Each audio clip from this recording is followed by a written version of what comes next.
Hello, my name is Adrienne Lingerfelt, and this is my What Is You presentation. My family history originates in Shelbyville, Indiana, for both sets of my grandparents. My mom and dad met in high school and married in 1974. My brother came along in 1980, and then they got me as a surprise in December of 1990. My mom, Jane, is an office administrator for our church, and my father, Dan, worked for 48 years at Knopf Insulation before retiring 2 years ago. My brother went to college at USI and then moved to Monticello. He now has his little family of 5, and we see them often. Now, my immediate family includes my husband, Derek, and our 2 daughters, Emma and Kate. Derek and I met in school and actually went to school for a very long time together. We began dating in 2008 when we were still in high school and were married in 2014. Our family's background and culture is thick with family get-togethers on and around the holidays, social gatherings that always include food, the importance of a hard day's work to provide for your family, and having faith. Family is one of the most important aspects of my life, and our family has always been close. We have the advantage of living close to one another, and when we are apart, we still reach out to keep those connections running. As a child, I spent immense amount of times with my grandparents, particularly my mom's parents, who I call Grandma and Papa. Every sick day, school closing, or summer break, that's where you could find me. We spent time outside, and my papa, who loved to tinker and work with his hands, always had us crafting and creating. This was learned from his father, who created the wooden rocking horse that I'm going to tell you about today.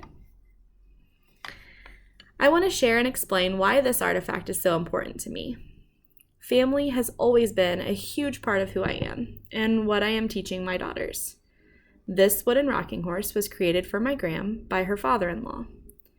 It was a beautiful, kind gesture by a man who I'm told was quite serious and tense. The wooden rocking horse was made by hand by my great-grandfather, who did wood carving and stained glass in his spare time.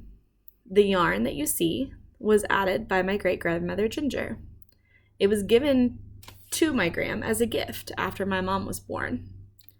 I never met my great-grandfather, but I am told that this gift was a gesture of praise for my Gram after a not-so-conventional start to her and my papa's marriage. They had only known each other for 4 weeks before they got married.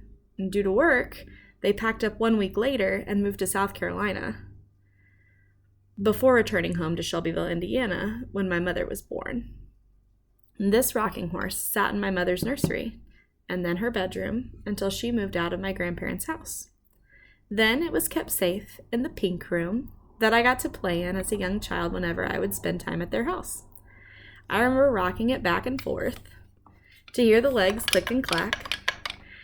I remember when my cousin Jake was running, knocked it from the shelf, and my papa had to glue the horse back to the pedestal.